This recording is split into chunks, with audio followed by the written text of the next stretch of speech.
The Honorables, the presiding judge and judges of the Court of Appeals of the State of North Carolina.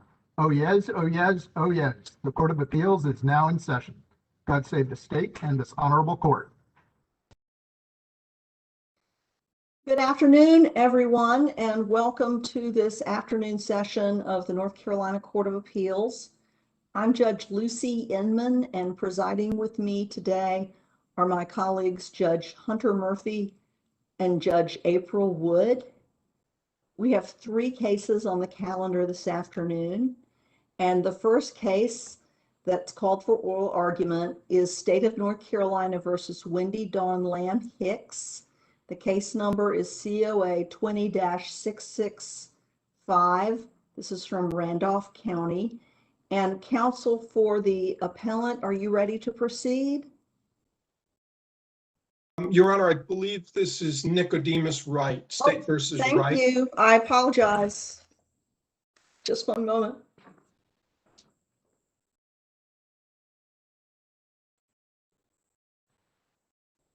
We'll try this again. The first case that's called for oral argument this afternoon is State of North Carolina versus Nicodemus Wright. This is out of Wake County. The case number is 20-250. Counsel, are you ready to proceed for oral argument on this case? Yes, Your Honor, I am.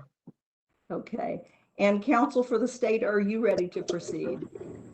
Yes, Your Honor, I am. Thank you. Very well. And we will first hear from Mr. Dolan for the appellant. Thank you.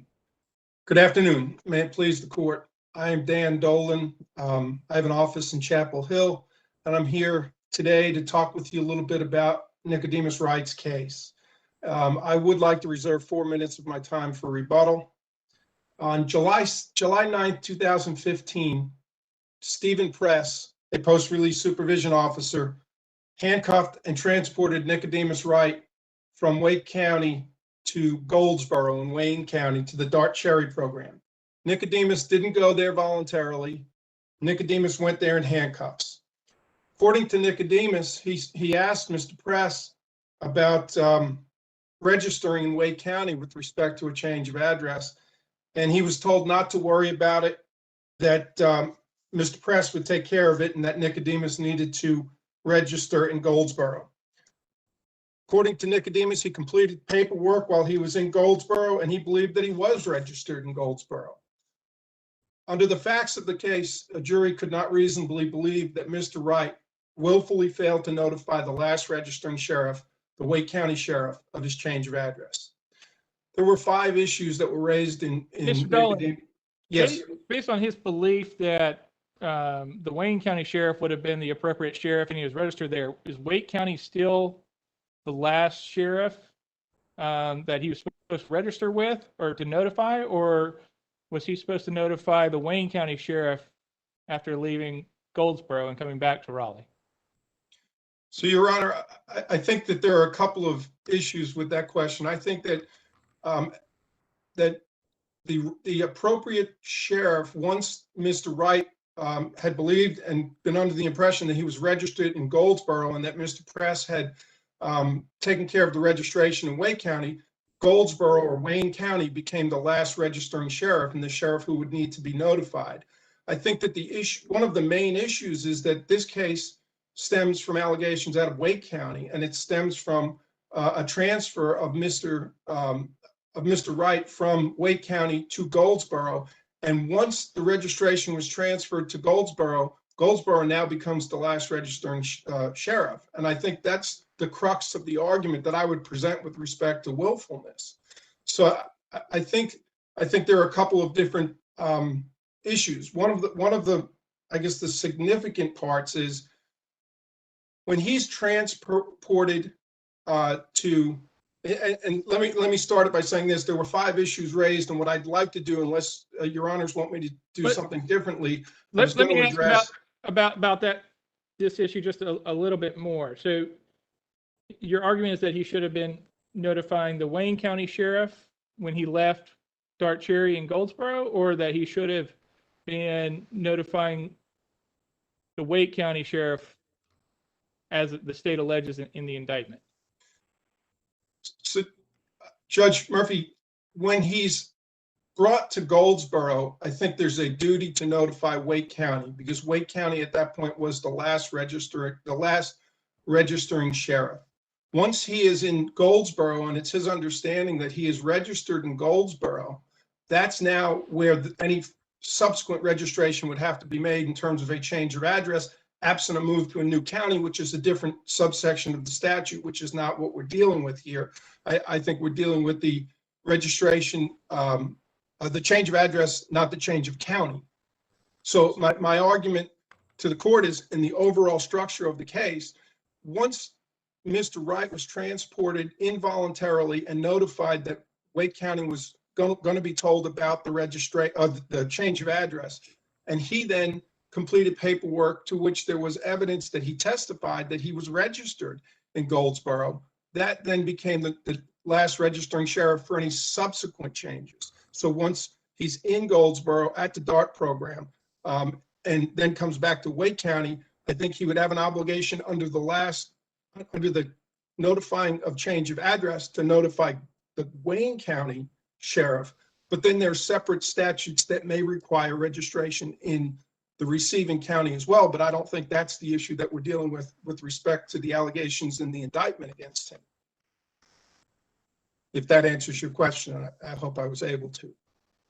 What I would say, Your Honors, is that there were 5 issues that were raised, and I was going to address issue or argument 3 with respect to the failure to register the sufficiency of the indictment, unless any of Your Honors would prefer I start with a different issue. If not, I think that what Judge Murphy was just asking was precisely where I was going to argue, that this is a situation where the jury needed to determine whether there was substantial evidence that Mr. Wright failed to notify the Wake County Sheriff's Office of his change of address on July 9th to Goldsboro. That became a new residence for him, or a new address for him that needed to be notified. He was not in a position to do anything because he was transported in handcuffs. He was involuntarily brought there, and he was told that notification would be made by Mr. Press. So at that point, it would be like asking somebody who was sent to jail to have to go back and notify the sheriff in person that they've been sent to jail. It can't be done. So I think that the issue of whether he willfully failed to notify the Wake County Sheriff's Office is lacking. I don't think that there's substantial evidence of that. Well, Mr. Dolan, the date in the indictment is August 4th. So we have this time between July 9th and July 13th and August 4th when the evidence, obviously in the light most favorable to the state, definitively shows that he had returned to Raleigh and had not given an address change to anyone at that point, of having abandoned either the men's shelter or the DART Cherry program as his address. So why are we not looking at what was going on in that later part of July? Why is it okay to ignore that when that evidence was before the jury? And the date of offense is August 4th of 2015. So, Judge Hunter, I believe that once, as I said, once Mr. Wright was at the DART Cherry program in Goldsboro, and he believed to be registered there, and there's testimony that he said he was registered there, the charge that he's facing in this indictment is failing to notify the last registering sheriff of a change of address. That last registering sheriff at that time would be the Wayne County Sheriff. Wake County is not the proper forum to raise an issue with respect to the Wayne County charge, if there is a charge. Yes, Judge Inman. Other than Mr. Wright's testimony that he believes that he was registered in Wayne County, is there any other evidence that he was registered in Wayne County? There was no affirmative evidence that he was registered. However, Post-Release Supervision Officer Press testified and didn't dispute the registration. He testified that he didn't check to see if Nicodemus was registered in Wayne County. In addition, he didn't say that that Mr. Wright was not registered in Wayne County. So I think that when you look at the evidence in the light most favorable to the state, there's nothing to say he was not registered. It's just there's evidence to suggest that Mr. Wright believed he was registered and said he was registered. So Mr. Wright said that he believed that he registered in Wayne County by means of what? The Dark Cherry program was Okay. the testimony You that he for gave. him. Yeah, I'm sorry, I didn't mean to interrupt, Judge. Oh, no, that's okay. That's okay. And Yeah, Mr. my Nolan, I have a- recollection. I'm sorry. Yes, Judge Wood. Thanks for your answer. I have a question. It is your Yes. contention that it was the program, Dark Cherry, that was responsible for registering the defendant in Wayne County. Is that correct? And that's the understanding of the probation officer as well? Well, I think that the statute requires the individual to register. However, what my point is that under the facts of this case, there still has to be a willful failure to register. And the facts as presented to the jury in this case are not substantial on the element of willfulness, because what Mr. Wright was led to believe from a representative who had taken him there was that Wake County was being taken care of. And then from the representatives at Dark Cherry, that he was registered in the new county. So I don't think that there's any willfulness in failing to comply with the requirements is the argument that I'm making. But I think the statute does say pretty clearly that it is the individual's obligation. Mr. Dolan. When Mr. Wright was taken from Wake County to Wayne County to Dart, is there any doubt that Wake County authorities could check the records and see that he has gone? Is there any doubt that Wake County could find out where he was? I think it's pretty clear that people from Wake County could find out, because he was taken by a state actor. He was taken by a post-release supervision officer who in effect had a duty to then enter the data in his database, and he was then going to notify whomever he was going to notify. So I don't think there was a question of whether there was notice. It's whether or not there was compliance with the statute. Yeah. regulatory I statute. got you. Yeah. Okay, I'm just sort of saying as a practical matter, like a state actor took him to Wayne County. Yes. Similarly, as a practical matter, when he left Dart and came back to Wake County, he did that on his own, right? Yes. Okay. Yes, and there was some evidence. I think that this is somewhat relevant. That the prosecutor argued during the course of her argument, and certainly alluded during her questioning to the period of time from about July 11th to August 4th, which would have been about 2 days after Mr. Wright was transferred to or involuntarily brought to Dark Cherry, as being the period of time where his whereabouts were unknown. And the issue with that is the change of address was going from Wake County to Dark Cherry. That change of address is the change of address that needed to be provided to the Wake County Sheriff's Office. So she was, in essence, providing the jury with information to, in my opinion, to generate a verdict based upon evidence that wasn't relevant to the charge that was listed in Wake County. That may well be relevant to whether there's compliance in Goldsboro or Wayne County, but not in Wake County. So I think that is particularly harmful in terms of the other issues that I have, which is the jury instruction. But I think that's something that I would like you to be aware of. Mr. Dolan, isn't that a variance issue and not a motion to dismiss for sufficiency of the evidence issue? If it was that he left Wayne County, came back to Wake County, didn't register, if it should just be that this offense occurred in Wayne County by not letting the Wayne County Sheriff know, why should we set aside this conviction when there was no fatal variance argument before the trial court?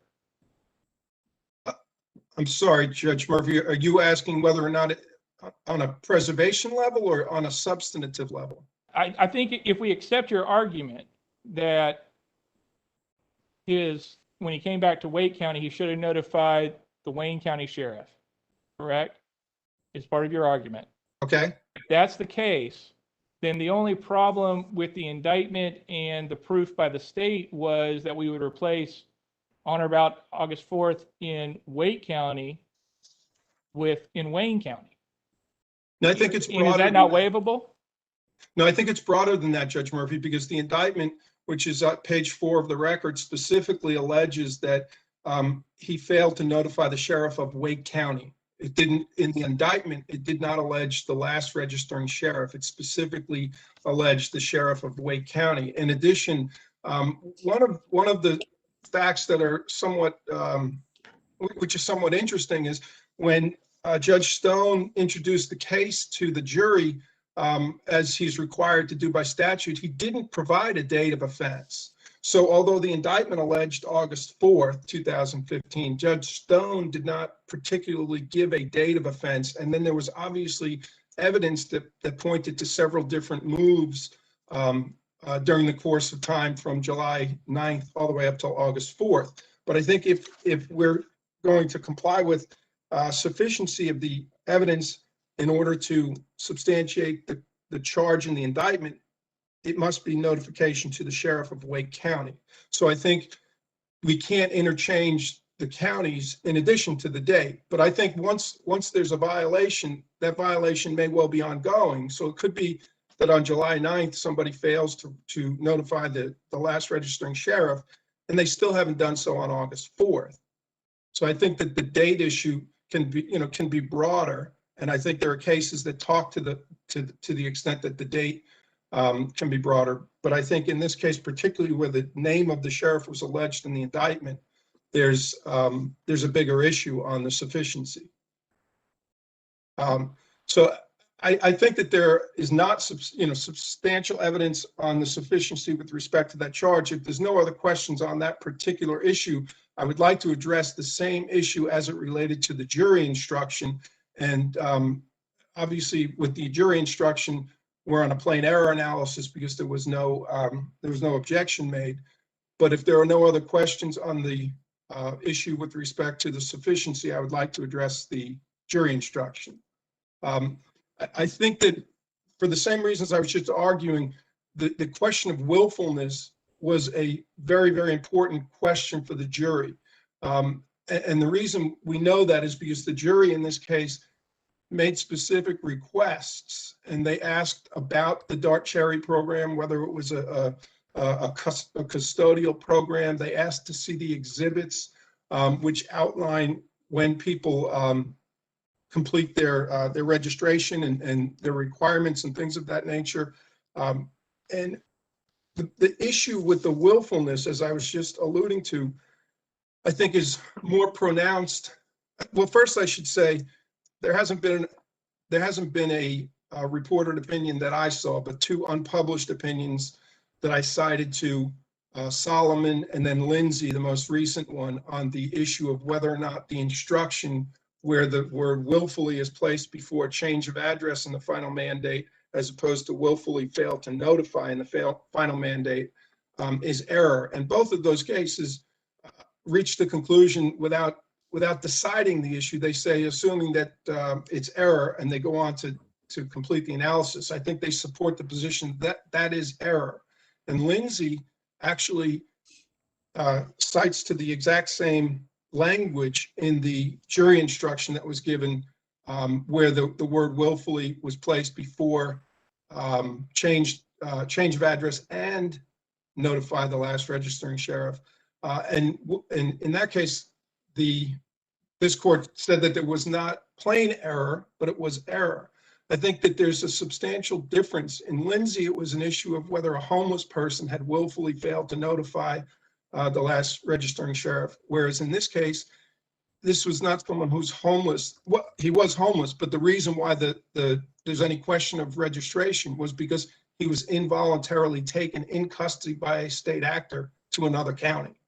And so I think that that's a much stronger argument on willfulness. I think it's also a stronger argument on willfulness when you look at the record, and the jury was not instructed by the judge when the case was introduced as to the date of the offense, yet there was evidence of multiple different changes of addresses during the course of the time when Mr. Wright was in Wake County, went to Dark Cherry, and came back to Wake County. And there's also the jury questions, which indicate that they were obviously considering the issue of willfulness as it related to any failure to notify a sheriff of a change of address. So I believe that the facts in this case are stronger and demonstrate that there was a probable impact on the jury verdict as a result of the fundamental error in providing the jury instruction incorrectly on the element of willfulness. When one of the other issues that was raised was the sufficiency of the indictment on the same issue of failing to register. And if your honors do not find that there was that the trial court erred in denying the motion to dismiss, or that there was error in the there was a plain error, I'm sorry, in the jury instruction, the indictment in this case fails to allege all of the necessary elements and is jurisdictionally deficient. One of the cases that was cited in the last memorandum of authority that I had provided, which is State versus Williams, it talks about how if the indictment tracks the language of the statute, that's generally sufficient. And in Williams, at pages 368 NC 623 and 24, the court, the Supreme Court writes that the indictment alleged that the defendant named above unlawfully, willfully, and feloniously did as a person required by Article 27A, Chapter 14 of the North Carolina General Statutes to register with the sheriff's office in the county wherein he resides. It specifically alleged a requirement to register. In the indictment in this case, there was no allegation that Mr. Wright was required to register anywhere. There was merely an allegation that he was a registered sex offender and that he failed to notify the Wake County Sheriff of a change of address. In addition, there's no allegation that he actually changed his address. There certainly is an allegation of a failure to notify, but not of an actual change of address. So I think when we look at those two elements in particular, the indictment on its face fails to confer jurisdiction. I would also point out with respect to, and I'm going to go back to the sufficiency argument on the habitual felon indictment and evidence, I would argue that there was insufficient evidence based upon the documents that were introduced as to the dates of commission of offense for the first two underlying felonies. And I recognize and acknowledge that there are cases that have held that the dates are not essential elements. However, those cases don't involve situations where the dates might be of significance, such as this case where there may be an overlap or there may be an issue with respect to whether the age of the defendant at the time of the commission of the offense was prior to when he was 18 years old. Mr. Dolan, I know there's a preservation issue with the habitual felon portion of it. And the state argues that that's not preserved for review because the motion to dismiss only occurred during the substantive trial and not during the habitual felon bifurcated portion of the trial. Are you aware of any cases where we've allowed a motion to dismiss to carry over into a bifurcated portion of a trial, whether it's habitual felon or some other criminal or even civil setting? I'm not aware, Your Honor, of a case that holds that, no.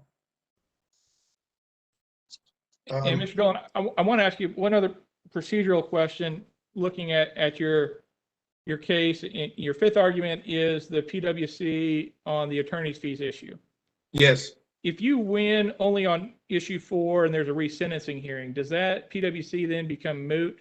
Or would that still be a viable issue that we need to rule upon? If we set aside the judgment, send it back for a resentencing hearing, giving your client an opportunity to speak to the trial court judge before sentencing, does that PWC become moot related to the attorney's fees judgment?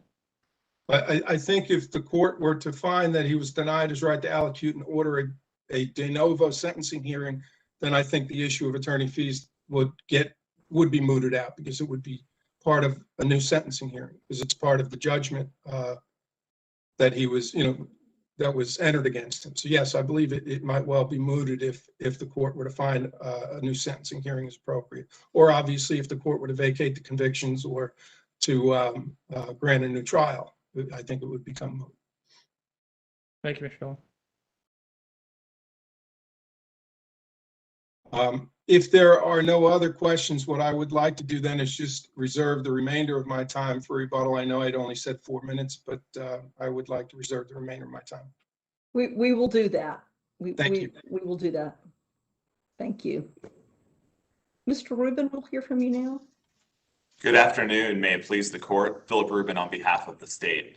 The defendant in this case raises 5 issues, as the court knows, but I noticed that a common thread running among these issues is about reading plain language plainly. For example, Mr. Wright's indictment charged him with failing to notify the sheriff of Wake County of a change of address, phrasing that not only tracks the specific language of section 14-20811A2, it also carries a common understanding that being accused of failing to notify someone of something you did necessarily includes the allegation that you did that thing.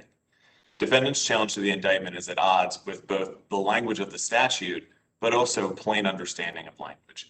The same is true of the jury instruction that Mr. Dillon was just talking about. Certainly, we could have put the word willfully also immediately before failed to provide written notice, but an ordinary English speaker understands the language, that it conveys that the failure to provide notice must be willful. And that's particularly true when the jury had just heard exactly that, not only in the paragraph before, it was actually the sentence before, where the judge explicitly said that the failure to provide notice must be willful. And so the jury would interpret those sentences together. So I think that's a theme that kind of runs through a lot of the case, but I'd like to take the issues in order and start with the indictment issue. Of course, this court has said in cases like Harris, which is a very practical case about indictments, that there's no hyper-technical scrutiny with respect to form. And our Supreme Court said in Langley that it's not the function of the indictment to bind the hands of the state with technical rules of pleading. Rather, its purposes are to identify clearly the crime that is charged. And that is what we have here, because this indictment clearly says that he is required to register. In fact, it does it in 4 different ways, and my colleague only focuses on a very narrow piece of it. First, it names the reportable offense specifically. It gives the date, it gives the court, it gives the name, second-degree rape. It then says that offense is a reportable offense. It describes this as a violation of the North Carolina Sex Offender and Public Protection Registration Program. And that is, by the way, Chapter 14, Article 27A. That's what that program is. And then it cites to 14-208.9, which explains the registration requirements. And so in terms of the defendant's first challenge to it, that it didn't allege he was required to register, when you look at all of those pieces of information, all in this indictment, in context, it clearly alleges that he was required to register. And then turning to the second and third elements, which I think really just turn on this larger point that it doesn't allege that he changed addresses. A failure to notify of a change of address necessarily includes the allegation that he changed addresses. It doesn't make sense any other way. And so if there's a reasonable common language way to understand an indictment, this court avoids a hyper-technical way that serves to defeat the common sense nature of an indictment. But there's actually an easier answer to this question. And this is, frankly, it's a cite to Williams. Because in Williams, the court talked about how when you track the language of 14-208.11A2, that is sufficient. And that is what the indictment does. I'm quoting from the statute, fails to notify the last registering sheriff of a change of address as required by this article. The indictment is almost word for word the same as that. And then I know that the defendant has focused on an unpublished opinion in Smith, but this court in a published opinion later in Reynolds rejected almost an identical challenge. It might even be identical. And said, and this is quoting from the Reynolds opinion, it's page 366, defendant argues the indictments are fatally defective because they fail to allege an essential element of 14-208-11A2 and A7. Defendant's argument contends the indictments are fatally defective because they failed to allege Mr. Reynolds changed his address, which is an essential element of the offense, etc. And Reynolds rejected that with a cite to Williams in the quote from Williams about how because the language substantially tracks the language of 14-208-11A2, the statute under which he was charged, it provided adequate notice. So I think a combination of Reynolds and Reynolds' understanding of Williams is the answer to that question. But I would also just say that as just a matter of common language, if for anyone who's told that they have to report a DUI to their employer, if their employer comes and says you failed to report a DUI to us, that's necessarily an accusation to that person that they had a DUI to report. And a person accused of that would know they might contest, I didn't have a DUI, or they might contest I did report it. But either way, they know what they're accused of. They know exactly what they're accused of. And that is the point this court has said of an indictment in cases such as Langley, is to provide notice and to clearly identify the crime that is being charged.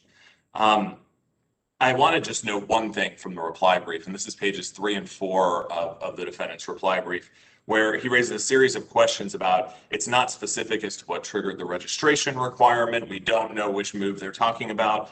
I provided a case from this court, McFarland, in a memorandum of additional authorities, and a quote from that I think is pretty responsive to defendant's point is, the state is not required to show what defendant's new address was. The state is simply required to show that defendant changed his address. Proof that defendant was not living at his registered address is proof that his address had changed. So the state was not required to allege or to prove where he was living during this time. What the state was required to prove was that he was not living where he was registered and had not updated his registration. And I'll turn in a moment. I would like to do the jury instruction next, but when I talk about sufficiency of the evidence, I can talk a little bit more about that piece. And if there are no questions on the indictment piece, I would turn to the jury instruction next, which I think Carrie has a lot of similar analysis. So this, of course, is under the plain error standard, and that would mean the court would have to determine, and I think this court's decision in Solomon, quoting from a Supreme Court opinion, sums it up well. You'd have to determine that the error tilted the scales and caused the jury to convict the defendant. So here you have a jury instruction that tracks the pattern instruction essentially verbatim. And I do want to clear one thing up. On pages 4 and 5 of it's 4 going into 5 of the reply brief, the defendant asserts that the state wrongly says that the instruction tracked the pattern instruction and quotes from pattern instruction from the instruction that the trial court actually gave. I want to be clear that we're correct about what I said. It tracks it practically verbatim, and what I think Mr. Dolan is quoting is from an earlier part of the court's instruction and comparing it to a later part of the pattern instruction. So of course they don't match. But if you look at them, it is actually the only difference that I could find between the two literally is that the court said of North Carolina instead of in the state. And that's the only difference word for word between those two. Now, of course, this court has never said that just because you track a pattern instruction means the instruction can't be error. But I will note when this court analyzed in Solomon, I think it did and I recognize Judge Inman authored the opinion for the court there, and so I'm not trying to characterize it any better than the court could. But the court quoted from an earlier unpublished decision in Knight, which said, we believe a reasonable jury would still have understood the instruction to require the state show both that the defendant willfully changed his address and willfully failed to provide notice of the change. The instruction does not make sense if read otherwise. And the court quoted that language approvingly, went on to assume error, and found that it couldn't possibly meet the plain error standard. When I compare the pattern, when I look at the instruction the court gave here, you have actually, it's a typical instruction where it gives the elements first, second, third, and then it gives a summation at the end, a final charge. And in the summation, the court says exactly what the defendant is arguing was lacking. The court says, in quoting from the instruction at page 312 of the transcript, And third, the defendant willfully failed to provide written notice of a change of address in person at a sheriff's office, etc. Willfully failed to provide written notice. The very next sentence is the one that the defendant says is unclear. When it sums up all three elements, and it says the defendant willfully changed the defendant's address and failed to provide written notice. The jury could not be confused because they had heard one sentence earlier that it had to be a willful failure. And so they know that adverb modifies both. If there's any doubt, we naturally understand language. So the parties went back and forth a little bit in the briefing over my hypothetical where I said something on the lines of, if I said she quickly put on her jacket and went down the stairs, you would understand the adverb modifies both put on her jacket and went down the stairs, and the defendant disagreed. Imagine in the sentence earlier you had heard the doorbell rang. Of course, you know from context what the adverb is doing. That's plain language. And juries are the ultimate understanding of plain meaning. That's why we have juries. It's for their practical understanding of the world. So I say all this, you don't even have to decide that. You could do what Solomon did. You could do what the court more recently did in Lindsay, where it said it was probably error, but it couldn't possibly be plain error. You could just do that, and you could say it's not plain error. But I would submit to you that it's not error. I still think it wouldn't hurt if there'd been an objection made. I think everyone would have agreed to just add an extra willfully, sure. I don't think that would have harmed anything, but that doesn't make it error. It doesn't make it confusing to the jury. So if I could turn now to sufficiency, which I think was one of the defendant's more sustained arguments in the opening argument.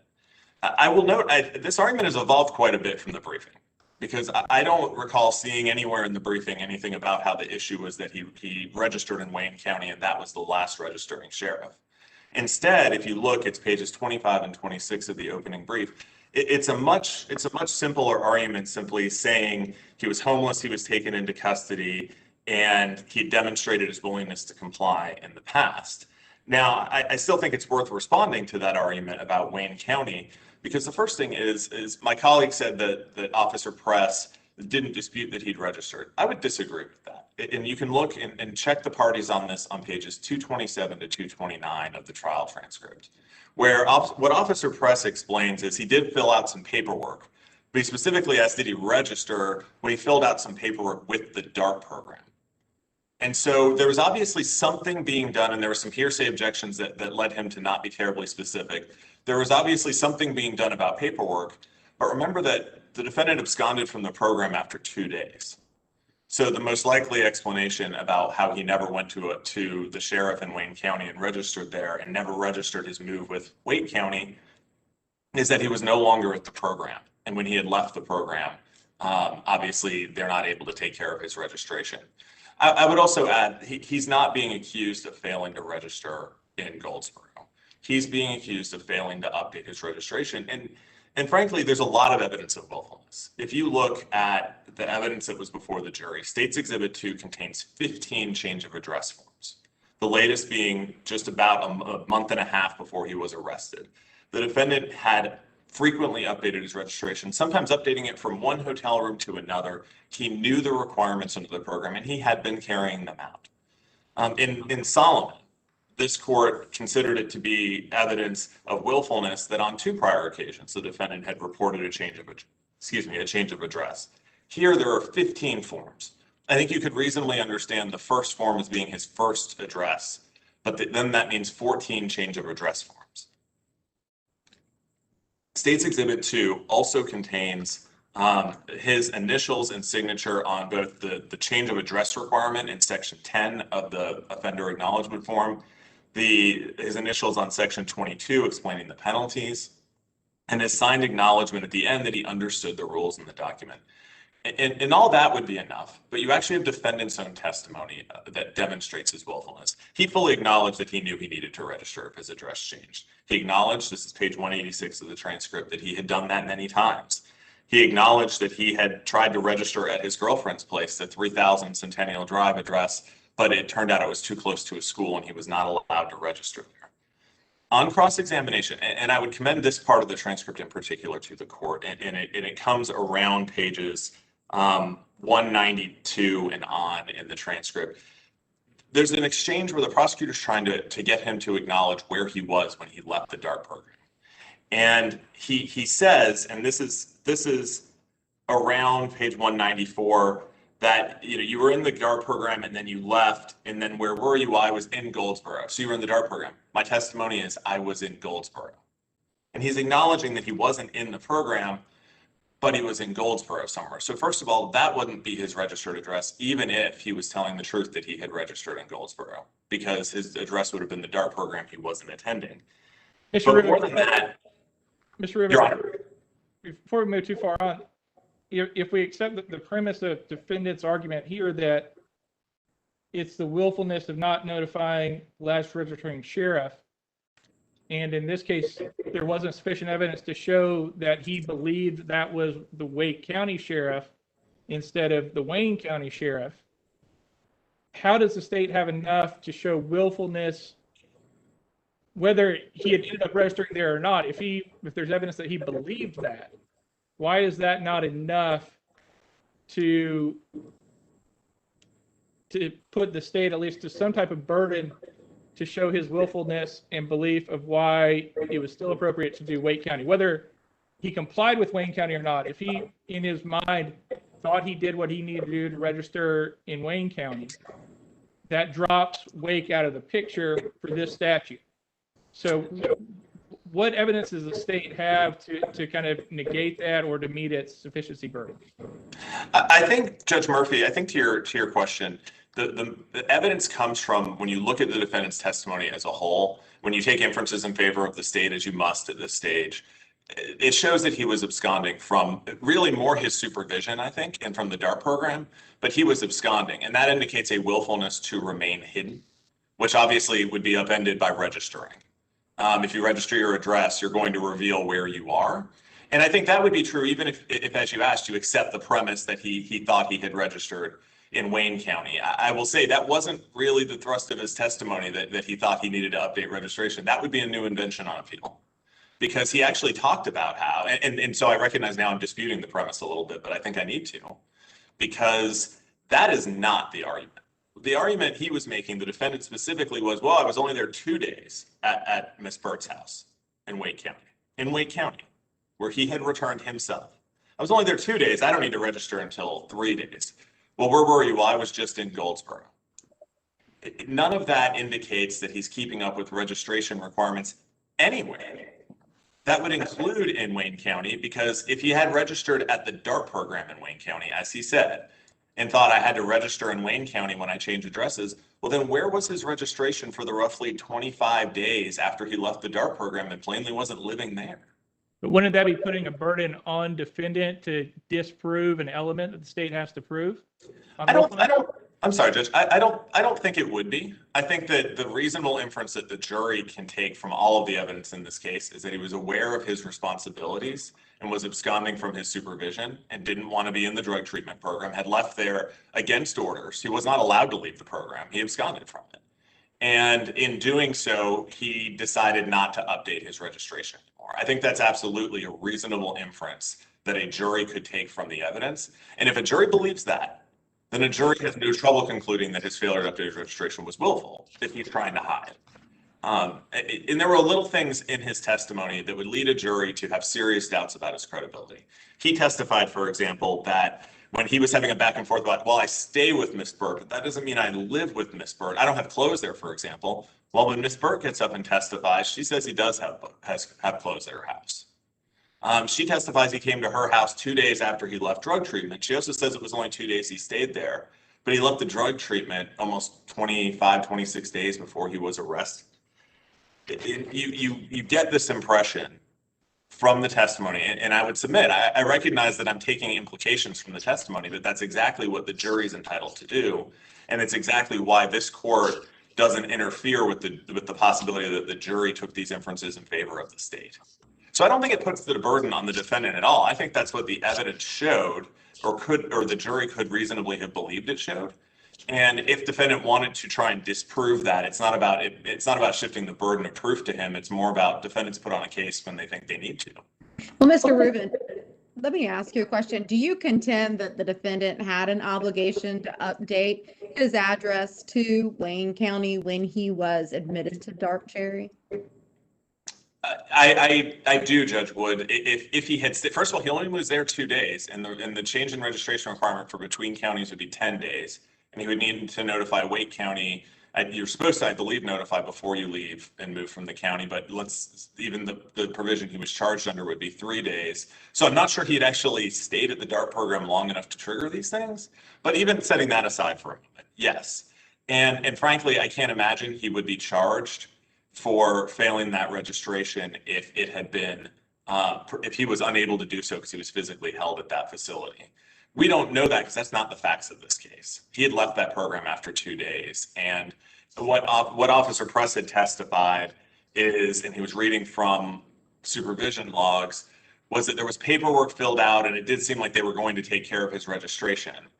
We don't know all the details of that, but there was no evidence presented that he ever registered in Wayne County. Your Honor. Mr. Rubin, I want to focus for just a minute on the case, the state's original case in chief, and those first 3 witnesses before they arrested for the first time.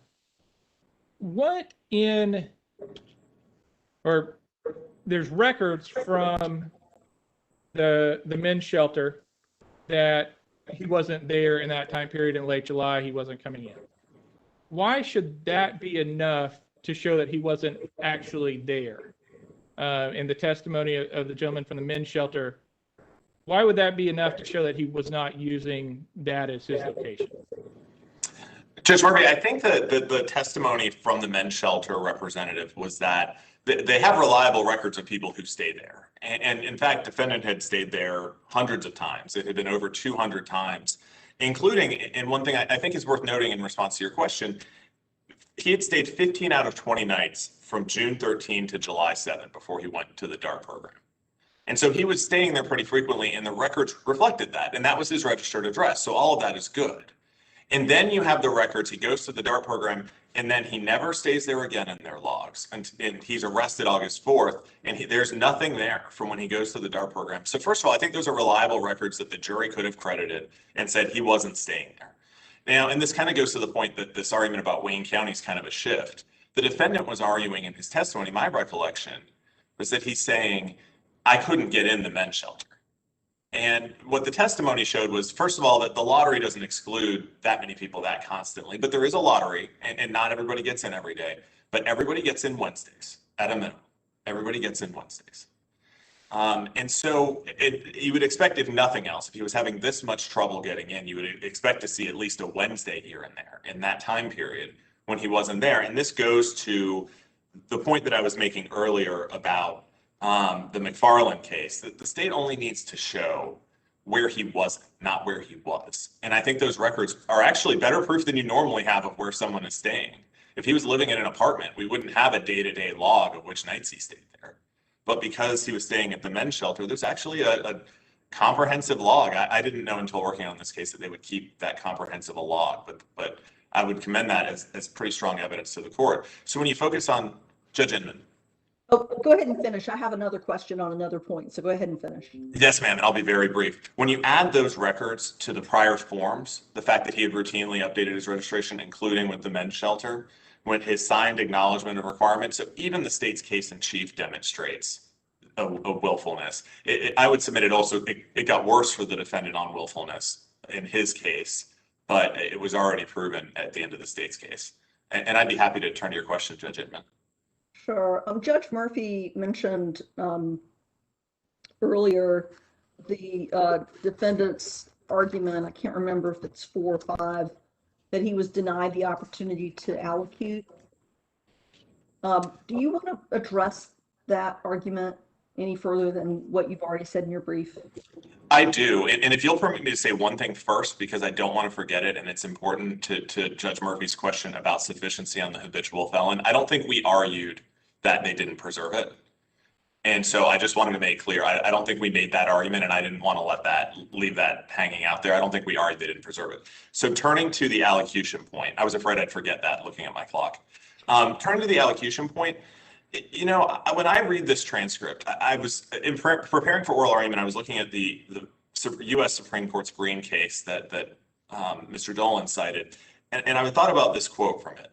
A record, certainly this record, unlike a play, is unaccompanied with stage directions, which may tell the significant cast of the eye or the nod of the head. When I look at this transcript, and I recognize that transcripts, it's hard to reflect what's really going on, you have a court trying to get the defendant to allocute, to say something in favor of his sentence. And the defendant repeatedly says, oh, I want to get my papers. And the court says, no, we're not going to do that. Tell me about what you want to say, anything you want to say to me right now before your sentence. And the defendant again refuses, says he wants his papers. Court again says, anything you want to say to me before you're sentenced. And the court says, yes, I do. I have it right there. And the court says, all right, your papers aren't relevant right now. And then the next sentence is, all right, moving to sentencing. And I don't know if there was a pause there or what, and I don't want to read things into it, but I recognize there are no stage directions there. But in each of this exchange with the court, the defendant says, he's asked, anything you want to say? First he says, yes, I asked to get these papers and need to get the paperwork. And the court says, we're not going to do that. Anything you want to say? And again, he says, yes, I asked to get it before, well, and I understand the court's already said, no, man, you're not going to get your papers. And then he says, please, this is my chance to speak with you. And then the court says, anything you want to say to me before you're sentenced. So this is number 3. And he says, yes, I do. I have it right there in. And then the court just says, all right, your papers aren't relevant right now, whatever. Certainly, if somebody on the 3rd time is not doing what the judge is saying, I see how you characterize that as refuse. I do. But I also think about a criminal defendant in court speaking to somebody a few feet higher up on the bench, and between the two of them, who should make it clear that you do have an opportunity to speak. You're just not going to speak without those papers. So I'm going to give you one more chance, and you can't have your papers. Knowing that you can't have your papers, or are you going to say, or is this just more than we should expect from our trial judges who have a high volume of cases, and this guy's already been asked 3 times? And Judge Inman, I'm sympathetic to your question on this. But what I would submit is I think the judge did what you were describing. I think functionally the judge was saying anything you want to say other than your papers. And I think 3 times is a lot to try and coax it out of a defendant, particularly when I'm mindful of the fact that the standard is that the court doesn't actually have to ask him to allocute, and yet the court was the first one to. Once you ask, now you got to follow the law. That's true. That is certainly true. But I think there must be as sort of a matter of courtroom management, and this is why I quoted that U.S. Supreme Court case about we can't see from the text of transcripts sort of what all was really going on in that courtroom. And so, yes, the standard of review is de novo. It's really first instance because the court didn't rule on whether there was a violation of the failure to allocute. But even though it's de novo, I think it's worth deferring to a trial judge's determination of what is needed to exercise control over his courtroom. That deference. Can I ask you a question on that? As a 18-year trial judge, it is my experience that people generally come to court with what they want to tell the judge written down. So from that interaction and exchange between the defendant and the trial court, I kind of got the impression that whatever the defendant wanted to say was written in his papers. Was there any evidence to that, or anything that you want to, would that have mattered in that exchange between the court and the defendant from your perspective? I don't think it would change anything. I certainly recognize what you're saying, Judge Wood. I think it wouldn't change anything because the court functionally would have had to have a recess in order for the defendant to go and get his papers. As he says, and the reason I'm inferring that, by the way, from the transcript, just to be clear, is he says, I asked to get it before I even came out here, and they rushed me and said, so I'm assuming the papers weren't there. And so it might be indicating, and this is, again, goes to deferring to the trial court's management. that it might be inferring that the court would have to either grant a recess. The defendant obviously can't just walk out of the courtroom and go get something. That's a bit of a process. I think there were times in the trial where, I mean, the defendant had actually argued a motion earlier in the trial with the court's permission. This is around pages 286 and 87. And when the court had ruled against him, he continued to argue and the court had to say, please sit down. I think the court is trying to manage his courtroom in this instance. And without being there, I'm not suggesting this should incur complete and total deference, or that there couldn't be a case where a defendant asks a question before he starts allocuting and the court moves on and the court shouldn't intervene in that. I just think when the court has asked 3 times and very clearly said, you know, you're not getting your papers. Anything you want to tell me right now, he says, before you're sentenced. I think as a matter of courtroom management, that's worthy of deference on the facts of this case, and without making some broad statement that, you know, this is always okay in every case. Just that on this record, I think it's probably enough. And I realize my clock is very quickly expiring, and I would stand on our brief on the 5th issue, which I didn't address, and on the sufficiency with regard to habitual felon. I think our brief covers that clearly. The only thing that I would add to that point is just that the burden is, of course, on the state. It's always on the state. It should be on the state. But there's no argument made to try and dissuade the jury from taking the reasonable inferences from the evidence that we presented in our brief. And so I think it's reasonable to expect, for example, that a jury might conclude that incident date means the date of the incident. And unless there are any further questions, I would ask that you affirm the judgment of the lower court. Thank you, Mr. Rubin. Thank you.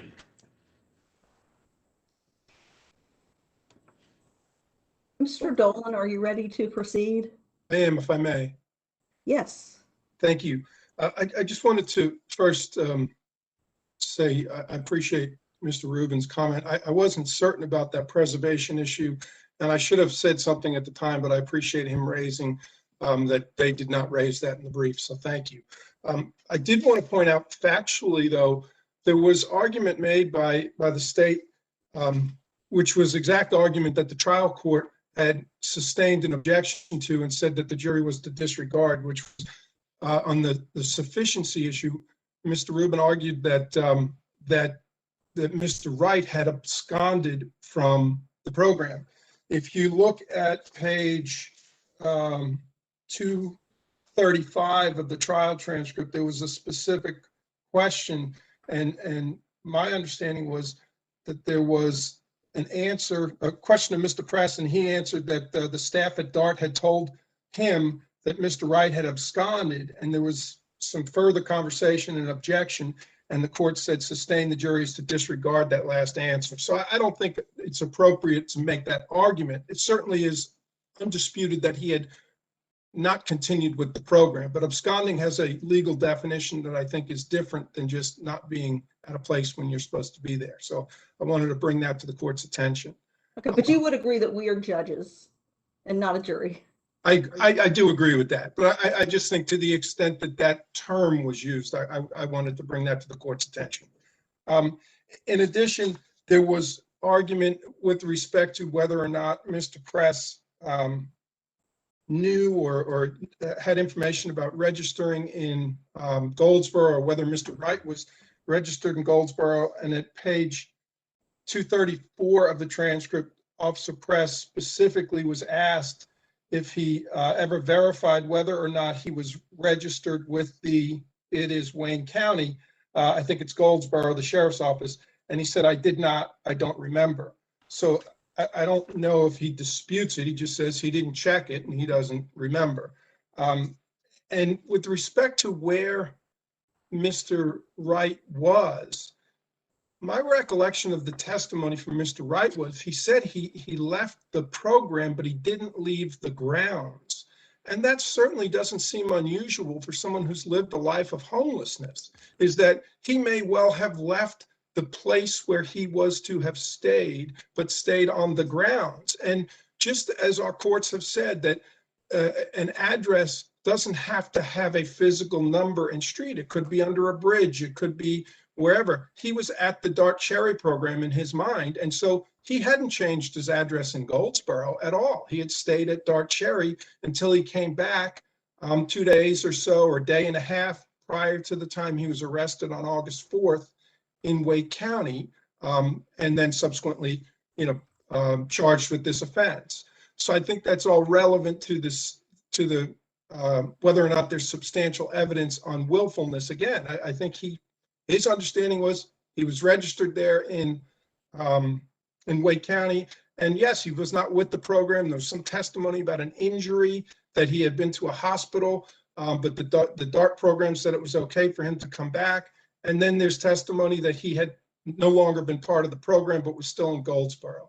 So to the extent that he's still at Dart Cherry, I would argue that that's not a subsequent change of address, but going back to Wake County, obviously, if that's where he's going to intend to stay, that would be a change of address. But I think that's all irrelevant to the initial question of who, and we went through this, who the last registering sheriff is and whether there was a willful failure to notify that last registering sheriff. Mr. Dillon, let me ask you real quick. I know you got some other points, but what's your response to the McFarland case? When I was initially reading the brief, I was surprised to see, not any argument against why McFarland wouldn't apply in this situation. And then was glad to see when the state used it as memorandum of official authority. So now you've had a chance to think about it. McFarland says what it says, and it really places the burden on having left somewhere, not establishing a new address. So, how can you get me over that, given that he could have been going back to the shelter at least on Wednesdays every week, based on the evidence presented? And I acknowledge that McFarland says that the state just has to prove, that the person is not at the address they were registered at. But I think that the point that I'm trying to make is that there's not substantial evidence that this person willfully failed to notify the sheriff, not with respect to what the specific address, in terms of this argument right here, whether or not he willfully failed to notify the sheriff of that last address. And so I think to that end, that's the critical question when you look at all of the facts relative to this particular case, is whether or not the willfulness issue has been proven, whether there's substantial evidence of willfulness. And I see my time is almost up. If there are no other questions, I would ask that the court grant the relief requested in the brief. Very well. Any questions, Judge Wood or Judge Murphy? No, Judge Inman. Thank you, counsel, for your excellent arguments. The case is submitted. Thank you. Thank you, Your Honors. This session of the North Carolina Court of Appeals is now adjourned.